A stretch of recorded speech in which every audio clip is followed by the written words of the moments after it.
자, 오늘 우리에게 주신 하나님 말씀 여호수아 3장 1절부터 17절 말씀까지입니다. 예수 그리스도를 주로 믿고 난 이후에는 영원한 천국을 향하여 달려가는 인생입니다. 그래서 인생길을 다른 말로 표현하면 마치 자전거와 같습니다. 여러분, 자전거는 멈추면 쓰러져요. 아무리 중심을 잘 잡아도 일단 멈추면 쓰러지는 거예요. 뒤로 물러나도 넘어집니다. 우리 인생도 그렇습니다. 인생은 퇴보하든지 발전하든지 둘 중에 하나다고요. 우리 인생길은 많은 장애물이 있죠. 평탄한 길도 있고 또 험한 길도 만납니다. 고비마다 이기가 있고 여러 가지 난간을 만나기도 하고, 그렇지만 아무리 힘들고 어려운 길일지라도 사람이 보기에 힘들고 어려운 길이지 하나님께서 함께 하시면 걷든 이기고 승리하는 길인 줄로 믿습니다. 그래서 우리의 인생길에 하나님이 함께 하시면 기적이 일어나요. 뭐가 일어난다고요? 기적이 일어나요. 이스라엘 백성들이 40년 동안 광야 생활하면서 연단을 받았어요. 그리고 그 광야 생활을 청산하고 이제 출애굽 2세대들이 여호수아와 갈렙의 인도를 받아 약속의 땅 가나안 땅을 들어갈 때 그들을 가로막고 있는 곳이 있는데 그곳이 바로 뭐냐? 오늘 보면 나오는 요단강이었습니다.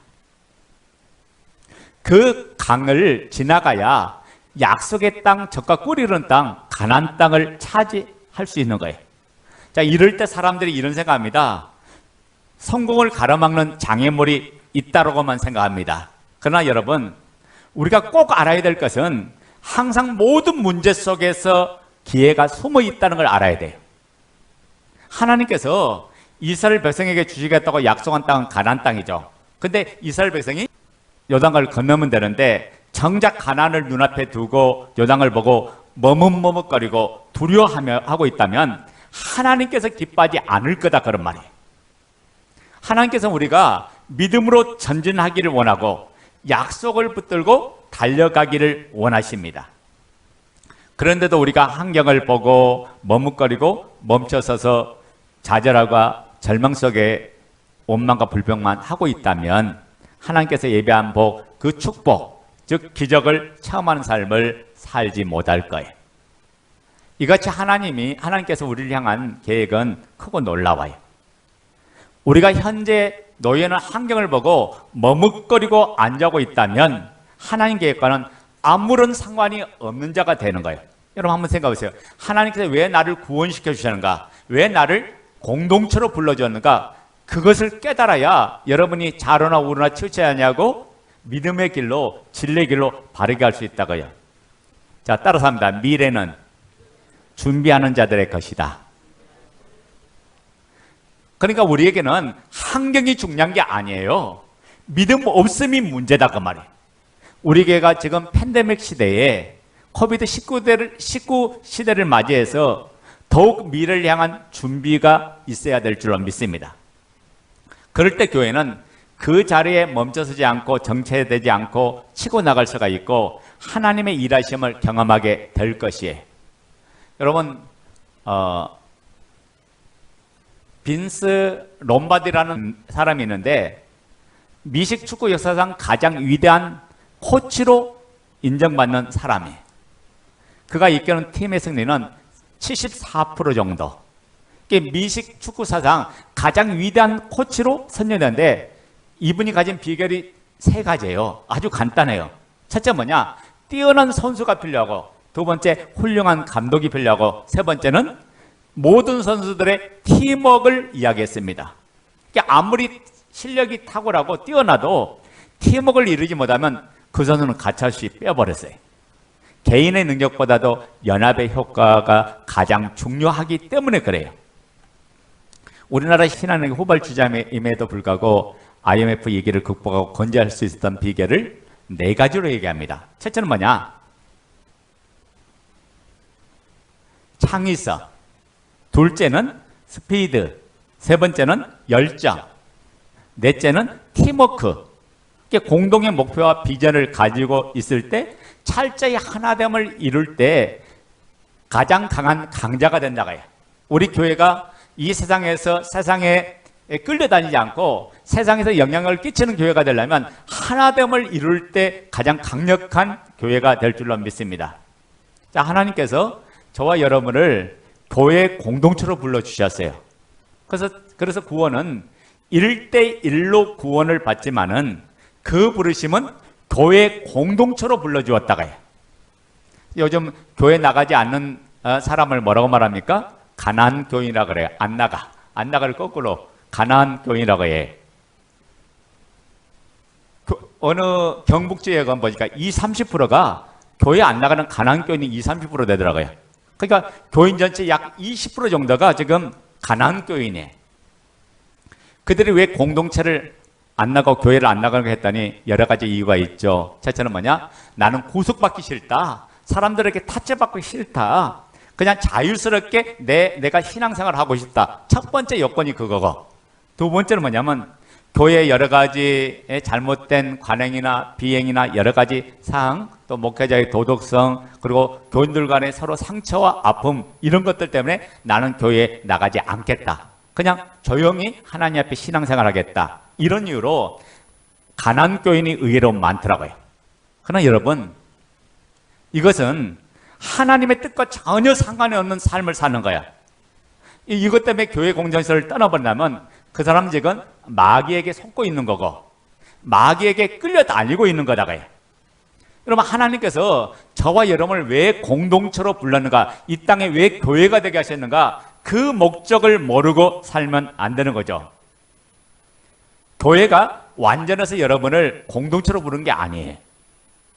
여러분, 그리스도 교회는 완전하지만은 그 몸을 이룬 우리는 각각 실수가 있고 연약하고 부족함이 있고 약함을 가진 존재예요. 그러다 보니까 공동체 삶을 살 때 허물이 보이고 실수가 보이고 부족한 부분이 보일 수밖에 없죠. 그럼에도 불구하고 하나님은 저와 여러분을 머리가 되시고 우리는 그의 몸이 돼서 그리스도의 영광스러운 교회를 드러내고 나타내라고 불러주신 줄로 믿습니다. 그래서 공동체 안에서 서로 끌어주고 서로 섬겨주고 서로를 세워져 가면서 사랑의 아름다운 덕을 세워가면서 그리스도께서 그렇게 삶을 살 때 그리스도께서 영광을 받으시고 교회가 빛을 발하는 거예요. 그래서 교회 출발은 연약한 자들이 모여서, 부족한 자들이 모여서 그리스도의 몸을 이루는 거예요. 제가 지금 거리에 가장 가까운 사람 중에 한 분이 신앙생활을 안 해요. 이분이 뭐냐면, 왜 제가 가끔 가다 복음을 전하는데 이분이 뭐라고 하냐면, 당신은 죄가 많아서 교회를 갈 수가 없다고 그 이야기 하더라고요. 또 엊그제 제가 페이스북에 봤더니 이런 말을 했어요. 원수를 사랑하지 못하면 그 사람은 교회 다닐 필요가 없다. 그 얘기 하더라고요. 제가 여기다가 댓글을 쓰려다가 말았어요. 여러분, 원수를 사랑할 수 있는 능력을 교회에서 받아서 그분의 은혜를 받아서 원수를 사랑하는 삶을 사는 거예요. 내 스스로는 어떻게 원수를 사랑해요? 그럼 미워 죽겠는데 어떻게 원수를 사랑할 수 있어요? 사랑할 수 있는 능력이 우리에게는 1%도 없어요. 우리에게 있는 능력이 뭐냐? 주께로부터 온 그 힘과 능력이 원수를 사랑하게 만드는 거예요. 아멘 됩니까? 그러니까 교회에 와서 자기의 정체성을 깨닫고 자기의 모습을 깨닫고, 아, 나는 안 되고 그리스도로 말미암아 나이가 사는 존재가 됐고 그리스도의 그 사랑의 능력으로 모든 걸 이기는 존재가 됐구나, 이걸 깨닫는 거예요.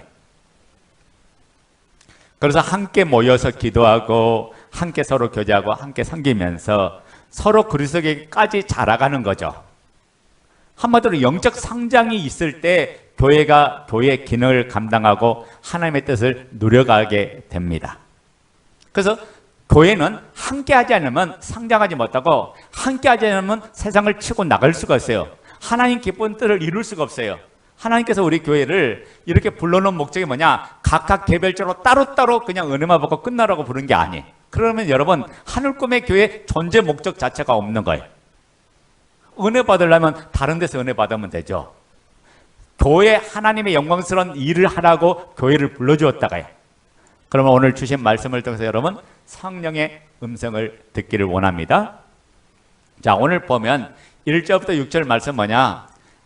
여호수아가 이스라엘은 공동체를 이끌고 가나안 땅을 들어가는데 첫 번째 하나는 뭐냐면 도약을 준비하라고 말합니다. 여러분, 도약이란 말이 뭐예요? 뛸 도자, 그 다음에 뛸 약자를 썼어요. 이 말의 뜻은 뛰어오름의 의미거든요.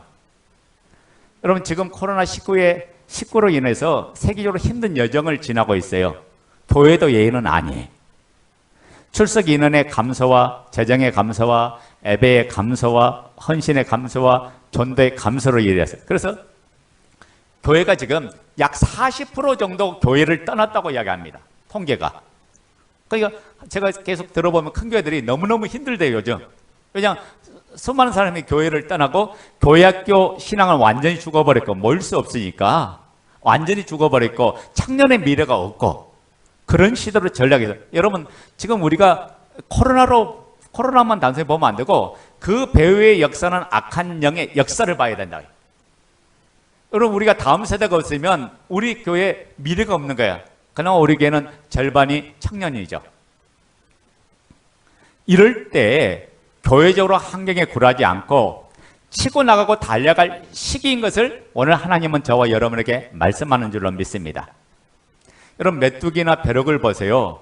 자기 몸에 수십 배를 뛰어오르죠.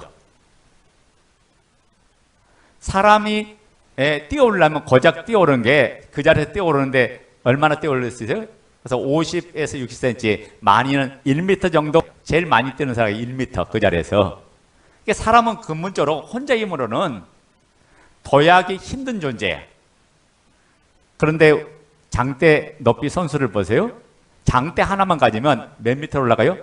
6m, 7m를 그냥 올라가는 거예요. 뛰어넘는, 겉들이 점프해서 뛰어넘어요.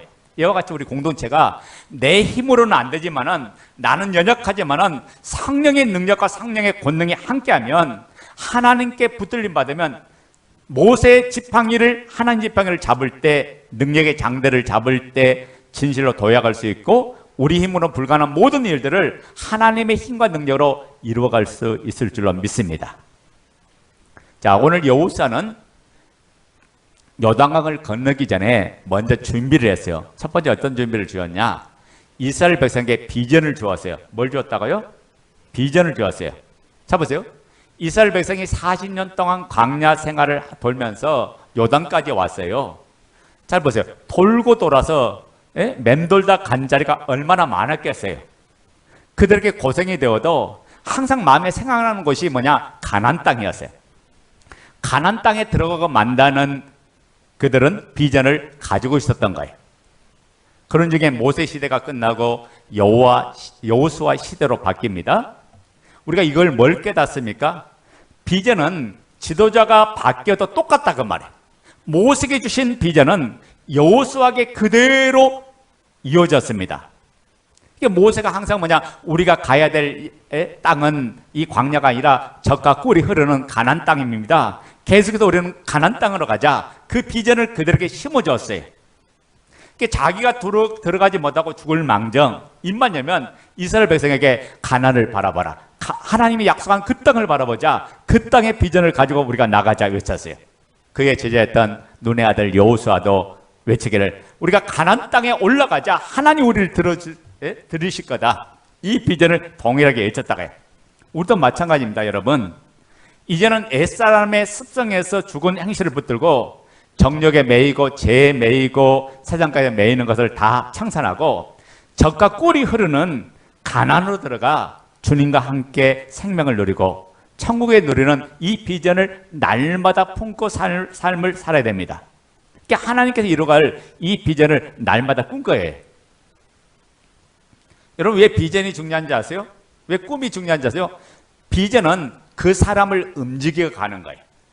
꿈이 없는 사람 망해요. 여러분 인생을 살다가 이런 생각하죠. 집이 없는 사람은 내가 집을 가질 설계를 해요. 그래서 월급에 얼만큼 내가 수입에 얼만큼을 저축하고 그리고 어느 정도 되면 내가 집을 살 수 있을 것이다. 모든 계산을 다 갖죠. 그 꿈이 있으니까 고난을 견디고 꿈이 있으니까 배고픔을 견디고 꿈이 있으니까 시련을 견뎌가는 거예요.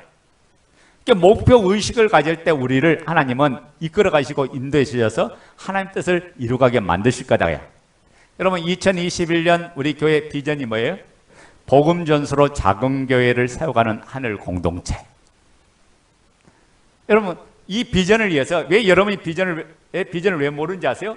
여러분이 비전을 위해서 그만큼 생각하지 않았고, 비전을 위해서 꿈을 꾸지 않고, 비전을 위해서 기도하지 않은 결과가 오늘 이 문제가 생겼다가요. 그러니까 뭐냐면 정작 가야 될 목적지는 가지 못하고 이 세상 것에 안주하고 세상 것에 붙들려서 나가야 되는데 나가지 못해요. 여러분 비전을 위해서 기도해봐요.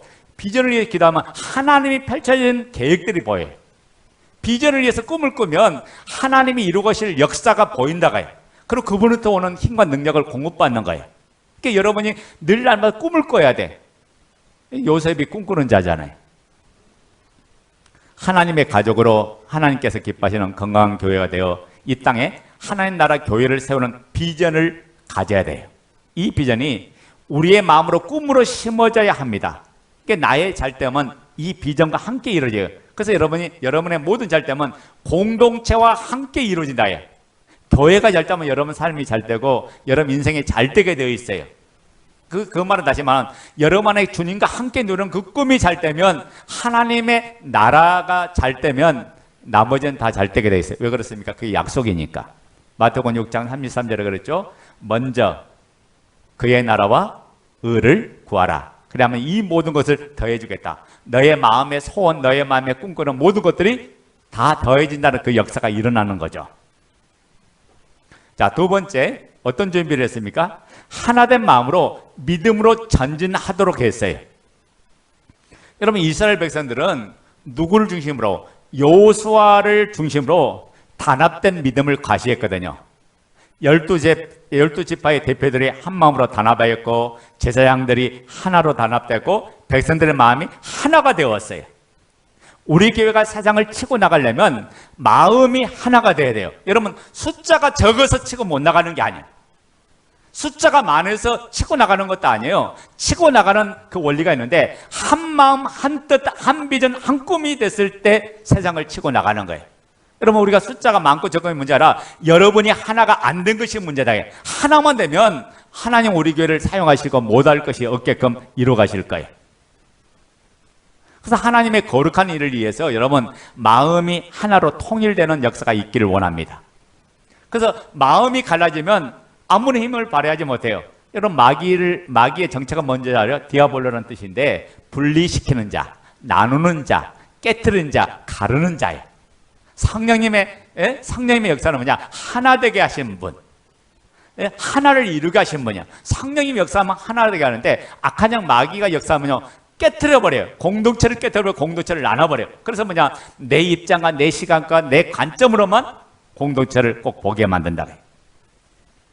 그래서 우리 공동체가 전진하기 위해서는 우리가 가난을 누려가기 위해서는 마음을 모아야 되고 믿음이 모아져야 되고 교회는 믿음으로 하나가 되어서 이루어나가는 것이에요. 여러분 우리 블랙 렌즈의 태양을 모아야 종이를 태울 수 있죠. 성도들의 믿음이 하나가 돼야 세상 거대한 물결을 헤치고 이기고 치고 나가는 거예요. 우리 각자의 믿음이 하나로 모아지지 않으면 가나안 땅 즉 하나님의 천국, 하나님 나라인 천국을 이루어갈 수가 없다고요. 하나님은 여러분에게 은혜 주신 목적이 뭐냐? 단순히 여러분을 구원만 시켜놓고 끝난 게 아니에요. 그래서 비유적으로 이런 말 합니다. 일본 사람을 모래에 비유한다면 한국 사람을 자갈로 비유해요. 모래는 단합이 잘 돼요. 한번 명령하면 이들은요 사무라이 정신으로 일사천리 일을 추진해서 하나된 행동을 가지고 나가는데 자갈들은요 네가 잘나니 내가 잘나니 소리내기에 바쁘다가 하나가 되지 않는 거예요. 이런 것을 우리 전부 다 옛사람의 풍토로 여전히 복음을 누리지 못하고 내 생각과 내 관점을 가지니까 이런 문제가 생긴 거죠. 여러분 우리가 잘 아는 고린도 교회는 은사가 뛰어난 교회예요. 그 사랑이 넘치는 교회 그리고 능력도 넘쳤던 교회가 고린도 교회예요. 근데 문제는 뭡니까? 하나가 되지 못하니까 나는 바울파요, 나는 게바파요, 나는 그리스도파요. 이 파들이 아볼로파요. 파들이 네 개로 나뉘었다가 해요. 교회 공동체가 네 쪽으로 쪼개지니까 힘을 발휘해요, 못 발휘해요? 전혀 힘을 발휘하지 못해. 하나님의 뜻하고는 전혀 상관없이 은사란 능력만 체험했지 정작 교회의 기능을 감당하지 못하고 있었던 거예요. 그러니까 하나님의 나라는 많고 적음의 문제가 아니라 하나가 되느냐 안 되느냐 여기 달렸다. 마귀의 최고의 목적은 뭐냐? 교회는 뭐냐? 마귀의 최고의 목표는 교회를 깨트리는 거예요. 깨트리는 거 어떻게 깨트립니까? 여러분 마음 안에 분리를 주면 끝나는 거예요. 여러분 생각을 분리시키면 끝나는 거예요. 하나인데 하나로 보지 않고 내 생각, 기준과 관점으로 보고 내 지식으로 자꾸만 보게 하는 게 악한 영 마귀예요. 그래서 뭐냐면 내 안에 자꾸만 섭섭한 일을 보게 하고 잘못된 것만 보게 하고 문제 있는 것만 보게 하고. 여러분 이 땅에 완전한 사람이 어디 있어요? 다 실수가 있고 연약함이 있어요. 그 실수가 연약함이 여러분 기도가 돼야 되고, 그 연약함을 어떻게 하면 내가 섬겨줄까? 어떻게 하면 도와줄까? 어떻게 하면 세워줄 것인가? 이게 돼야 되는데 이런 쪽으로 나가는 게 아니라 어떻게 합니까? 오히려 그걸 보고 정죄하고 그걸 보고 판단하고 그걸 보고 비판하고 있으니까 이게 문제지는 거죠. 오늘 우리 공동체가 작지만 하나가 되면 못할 것이 없고 못 누릴 일이 없는 줄로 믿습니다.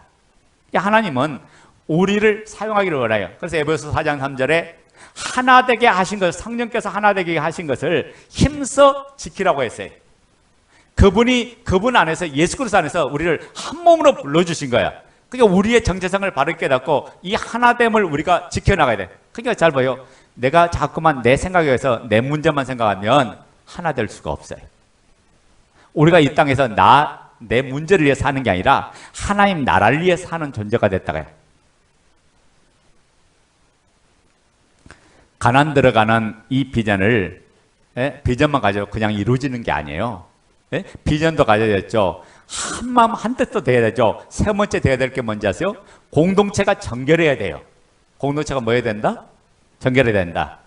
이런 비전이 있고 하나된 믿음이 있어도 교회 공동체가 정결함을 잃어버리면 성령님의 역사를 기대할 수 없다고요. 왜냐하면 하나님은 더러운 그릇을 사용하지 않고 깨끗한 그릇을 사용하기 때문에 그래요. 더러운 그릇에는 하나님의 능력이 나갈 수가 없는 거예요. 그래서 여호수아 3장 5절 한번 보겠습니다. 3장 5절.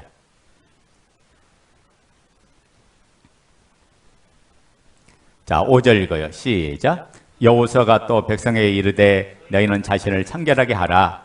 여호와께서 내일 너희 가운데 귀한 일들을 행하시리라. 아멘. 너희는 스스로 성결케 하래요. 여호와께서 내일 너희 가운데 귀한 일들, 기사를 행하겠다. 즉 이게 이제 하나님의 역사가 있기 전에 반드시 성결의 역사가 선행되어야 된다. 그래서 여러분이 은혜 받기 위해서 교회에 올 때 제일 먼저 해야 될 게 뭐라고 했어요? 항상 회개기도 해야 된다. 내가 몸으로 지었고 말로 지었고 행동으로 지었던 모든 죄를 씻어내고 그분의 은혜를 받을 준비를 해야 돼. 하나님은 거룩한 그릇에 하나님의 은혜를 담아주시는 거예요. 아멘 됩니까? 그래서 여러분에게 먼저 교회 오면 기도해야 하면서 내가 영적 토양을 만들고 그릇을 준비해야 된다고 해요. 교회 성장과 교회 부흥의 역사가 있기 전에는 먼저 뭐가 있었냐? 교회 성결이 먼저 일어나야 된다고 해요. 여러분 시대마다 부흥의 역사가 있는 현장에는 반드시 회개가 먼저 터졌던 거예요. 그 회개를 통해서 그들이 정결하게 하나님 앞에 바르게 쓰니까 그 속에 하나님의 은혜를 부어주고 그들 속에 교회를 든든히 세워가는 역사가 일어나게 해준 거죠. 이스라엘 백성이 요단강을 건너기 위해 제2의 도약을 위해 준비한 것처럼 우리 하늘꿈의 공동체도 개인도 또 작교도 또 비전으로 준비하고 하나된 믿음으로 거룩함 즉 정결함을 가질 때 하나님께서 저와 여러분들에게 큰 은혜와 놀랍게 사용하는 은총을 내려주실 줄로 믿습니다. 따라서 합니다. 하나님은 준비된 만큼 사용하신다. 여러분이 준비된 만큼 하나님은 사용하는 거예요. 자, 그래서 우리가 도약을 위해서는 우리 공동체 치고 나가기 위해서는 제일 중요한 거 있어요. 이제는 하나님의 음성을 들어야 돼요. 그 내용이 7절부터 13절 내용이죠. 오늘 읽지 않았는데 자 9절 읽자고요. 9절 3장 9절 자 읽어요. 시작.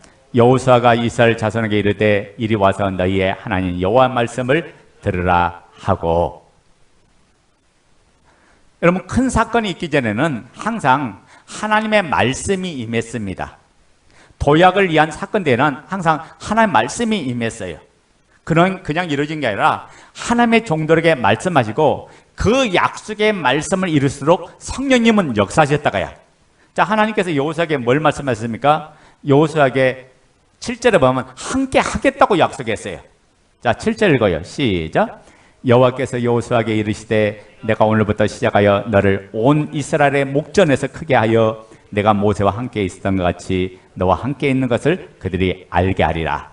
자, 하나님께서 여호수아에게 뭘 주니까 모세에게 함께 해준 것처럼 내가 너에게도 함께 해줘서 이스라엘 백성이 알게 해주겠다고요. 지금까지는 모세가 지도자였지만은 이제는 요단강을 눈앞에 두고 바톤이 터치된 거죠. 누구로 넘어간 거예요? 여호수아가 지도자에게, 여호수아에게 하나님은 힘을 실어주고 권위를 세워준 거예요. 자, 그러니까 봐요. 하나님이 세운 지도자에게 하나님은 권위를 실어줬다가요. 그래서 하나님이 함께하는 증거를 보여주신 거예요. 그러니까 우리는 이 권위에 사실 복종하고 지도자의 권위에 절대 복종해야 될 줄로 믿습니다. 왜냐하면 하나님은 세운 사람을 통해서 이루어가고 하나님 뜻을 이루어가기 때문에. 자, 그래서 성장하는 교회의 특징이 있어요. 지도자의 권위가 절대적이다. 여러분, 사공이 많으면 배가 어디로 간다고요? 산으로 가죠. 이 권위는 인간 스스로 가진 것이 아니라 하나님이 함께 하시겠다는 말씀으로 약속해 주셨어요. 하나님은 모세와 함께 있었던 같이 여호수아야 내가 너와 함께 할 것을 백성들을 알리라고 이야기했던 거예요. 여러분, 제가 어떤 비전을 가지고 이야기할 때는 그냥 하는 게 아니라 하나님이 우리 공동체에 저에게 이 비전을 주시고 이 비전을 여러분에게 알리게 한 거예요. 이건 누구의 말이냐? 하나님의 말씀이다. 그래서 그 말씀을 사람의 말로 받지 않고 하나님의 말씀을 받을 때 역사가 일어나고 능력이 나타나는 거죠. 자, 두 번째는 뭐냐면 벗개를 메고 요단강에 들어가라고 선포했으나, 첫째는 뭐냐? 하나님의 음성을 들어야 했고, 두 번째는 벗개를 메고 요단강에 들어가라고 선포했어요. 8절. 자, 읽어요. 시작. 너는 언약궤를 맨 제사장들에게 명령하여 이르기를 내가 요단 물가에 이르렀거든 요단에 들어서라 하라. 자, 봐요. 요단강을 건너는 방법이 아주 특이합니다. 제가 이 요단강에 대해서 조금 찾아봤어요. 찾아봤더니 약 400km, 몇 킬로? 400km 정도 되는 것이고요. 그 다음에 폭이 20에서 30m 폭을 가지고 있고, 깊이는 어느 정도 되냐? 1m에서 3m야. 그러니까 요단강을 생각하면 예수님이 어디서 세례 요한에게 어디서 세례를 받았어요? 요단강에서 세례를 받았죠. 그죠? 그러니까 1m, 3m니까 그게 세례가 가능한 거야. 그런데 1m만 되어 있는 거라 어떤 데는 3m에다가야. 지금 그런 것이에요. 그러니까 요단강을 건너는 방법이 아주 특이합니다. 하나님은 먼저 뭘 요구했냐? 지도자의 헌신을 먼저 요구했다가. 누구한테 요구했냐? 제사장들에게. 제사장들은 지도자예요. 오늘날 식으로 말하면 우리 교회는 누가 기냐? 일꾼들이 지도자다가. 일꾼들이 오늘날로 말하면 제사장이다. 그러니까 주의 종을 필요로 해서 일꾼들이 먼저 헌신할 걸 이야기하는 거예요. 자, 그런데 이들에게 뭐라고 말하니까 시냇가에 들어가라는 말도 아니고 어디로 들어가랬어요? 요단강에 들어가라고 지금 이야기해요. 여러분, 요단강은 들어간다는 게 쉬운 일이 아니에요. 왜 그렇습니까? 그때 우리가 이 배경을 보면, 우리가 뒤에 부분에 보면 묘맥이 있는지, 이게 보리 추수할 때다가야, 보리가 있는 그때인데, 그러니까 그때는 물이 차고 넘치는 거야. 그러니까 단순히 1m가 아니라 차고 넘치니까 그 3m 정도 될 수 있는 그런 요단강이에요. 그러니까 거기 들어갔다가 잘못하면 빠져 죽죠. 생각해봐요. 벗개를 메었어요. 벗개를 메었는데 어떻게 수영을 해요? 이해됩니까? 벗개를 메고 요단강에 들어가는 건데, 벗개 그 언약궤, 십계명 두 놀비가 들은 그 벗개를 메고 들어가야 되는데 제사장들이 그 아무런 수영을 할 수도 없어. 거기에서 그 맨 상태에 어떻게 수영합니까? 그러니까 거기는 어떻게 들어가요? 그냥 들어갈 수 있는 강이 아니에요. 요단강에 들어가다가 빠져 죽을 수도 있는 거예요. 3m 강을 만나면 죽을 수도 있어요. 1m만 해도 헤쳐나가기 힘들죠. 여러분, 하나님께서 두 강을 주셨는데, 이스라엘 백성 구원할 때 두 강을 주는데, 홍해바다는 하나님께서 모세를 통해서 먼저 하나님이 갈라주셔서 이스라엘 백성으로 하여금 지나가게 만든 강이야. 그래서 장정만 60만 대군, 그리고 노아나 이제 어린아이까지 다 포함되면, 여자까지 포함되면 200만 명 이상이 그 홍해 바다를 하나님의 능력으로 갈라서 간 거죠. 근데 잘 보세요. 가나안 땅은 요단강은 그냥 가는 게 아니라 하나님이 갈라진 게 아니라 제사장이 벗개를 들고 들어갔을 때 갈라진 강이다. 이거 완전히 다른 거다가요. 그러니까 우리는 흔히들 이렇게 말해요. 하나님께서 갈라주시면 들어가겠습니다 라고 해요. 하나님 내게 이런 축복을 주면 제가 이렇게 헌신할게요, 이렇게 일할게요. 이 기도하고 우리가 다를 게 뭐 있냐고요. 근데 분명히 지금 멀리 갑니까? 광야 40년 동안 훈련과 연단을 받은 그들에게 요단강을 갈라진 상태에서 하나님 명령하니까 믿음으로 들어갈 것을 하나님은 지금 말씀하고 있다가요. 믿음으로 먼저 들어가야 갈라지는 강이 요단강인 줄로 믿습니다. 이것은 뭘 말합니까? 내 생각, 내 지식, 내 입장, 내 고집이 죽어야 들어갈 수 있는 강에. 여러분, 내 생각과 내 지식이 있으면 절대로 들어갈 수가 없어요. 왜냐하면 내 지식으로 보면 그 강에 들어가면 죽는 거거든요. 내 지식, 내 관점으로 보면 그렇게 하면 죽는 거거든요.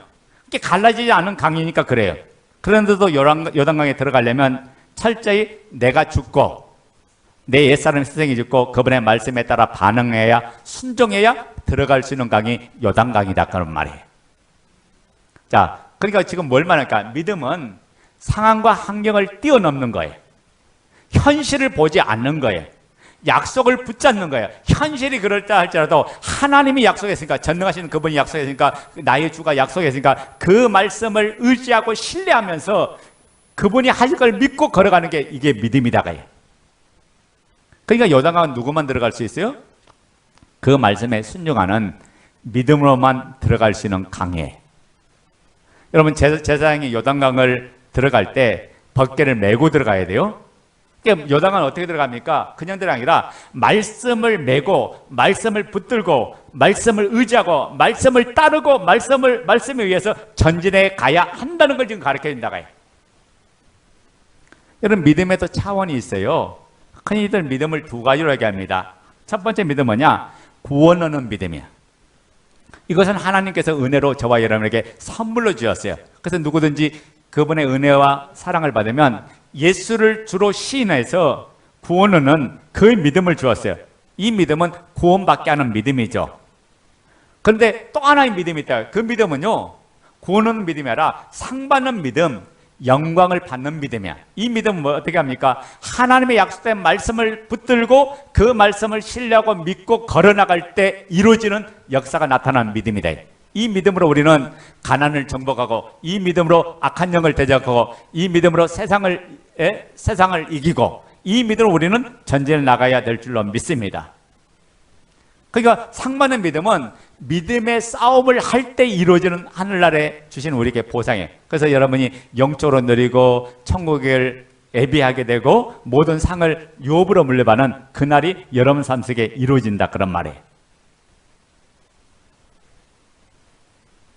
그러니까 구원 얻는 믿음만 가지고는 요단강을 지나 가나안 땅 적과 꿀이 흐르는 그 약속의 땅에 들어갈 수 있다 없다? 들어갈 수 없어요. 자, 보세요. 이스라엘 민족이 애굽에서 나온 그 상태를 구원 얻은 믿음을 받은 거라면 광야를 지나 요단을 지나 가나안 들어가야 상 받는 믿음을 받는 거예요. 아멘 됩니까? 그러니까 구원 얻는 믿음을 가지면, 그 믿음만 가지면 가나안 땅 들어가요? 못 들어가요? 못 들어갔어요. 광야에서 출애굽 1세들은 몽땅 다 죽고 말았어요. 죽은 원인이 뭐예요? 불평하고 원망하고 타다하고 하나님을 시험하다가 하나님의 진노를 받아서 그들은 다 죽고 말았죠. 단지 여호수아와 갈렙만 출애굽 2세대들, 다음 세대를 데리고 신앙 훈련을 시켜서 가나안 땅 들어갔던 거예요. 그러니까 여러분, 오늘 우리가 누구에게 말씀을 들으라고 합니까? 여호수아는 지금 누구에게? 자, 9절 우리가 왜? 9절 시작. 여호수아가 이스라엘 자손에게 이르되 이리 와서 너희 하나님 여호와의 말씀을 들으라 하고. 자, 여호수아는 지금 누구에게 말씀 들으라고 합니까? 이스라엘 자손이다가요, 하나님을 믿는 백성들에게 말씀을 들으라. 이와 같이 우리가 천국 백성이 나면 당연히 누구 말을 들어야 된다? 하나님 말씀을 들어야 돼. 세상 말을 듣는 게 아니라 하나님 말씀을 들어야 된다. 하나님의 백성들은 그 말씀에 순종하고 그 말씀 앞에 아멘할 때 그 요단강을 도하는 역사가 일어날 줄로 믿습니다.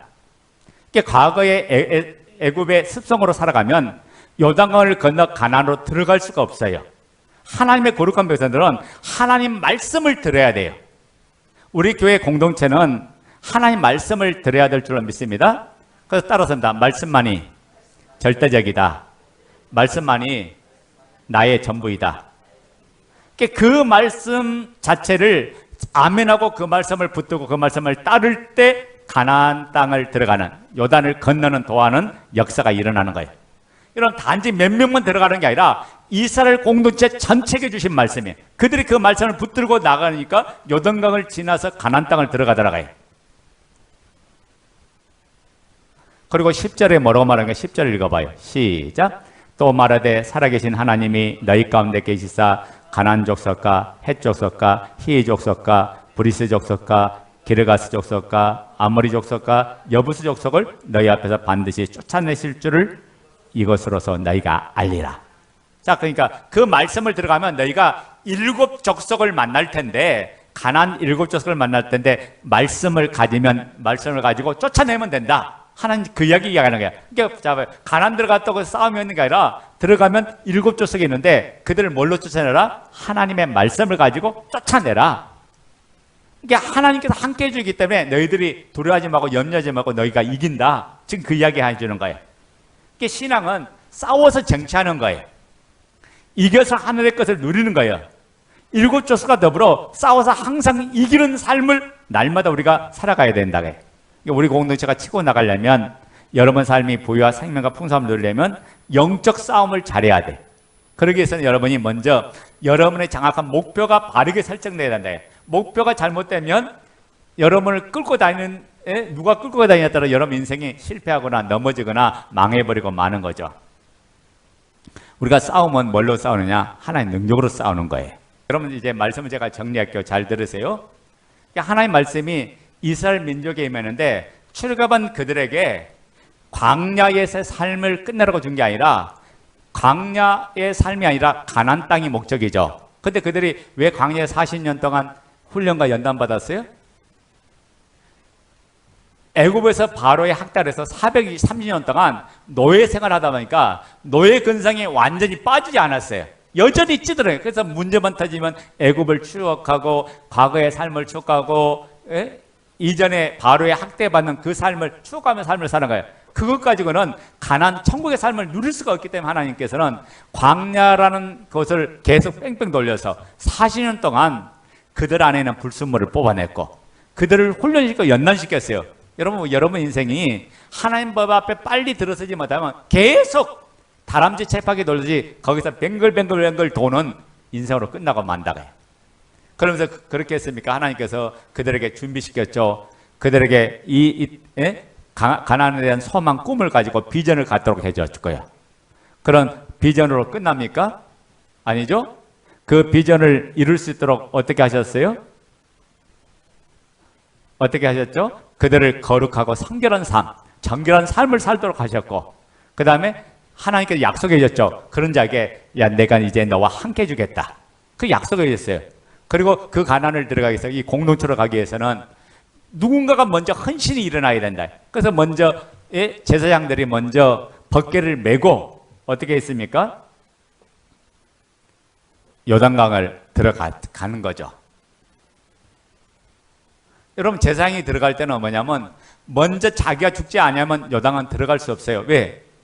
그 강물에 벗개를 메는데 수영도 못하고 어떻게 합니까? 만약에 수영을 하려고 하면 벗개를 던져버려야 돼요. 그래야 수영할 수 있는 거예요. 근데 거기는 그냥 들어갈 수가 아니라 벗개를 맨 상태에서 들어가야 되니까 어떻게 죽음을 각오해야 들어갈 수 있는 거야. 그게 오늘날로 말하면 여러분이 죽지 않고는 그 강을 들어갈 수 없는 거죠. 그러니까 여러분이 철저히 하나님의 말씀에 예스라고 순종하는 것이 사람들에 보기에 미련하게 보이고 좀 지럽지 못한 상태로 보이지만은 하나님의 말씀 앞에 순종하면 반드시 하나님의 보상이 따릅니다. 우리는 그 약속을 믿는 사람들, 그리고 7 족속을 정복하고 이제는 그 땅을 들어갈 준비를 가질 때 항상 이김을 주시고 승리하는 역사를 주실 줄로 믿습니다. 아멘.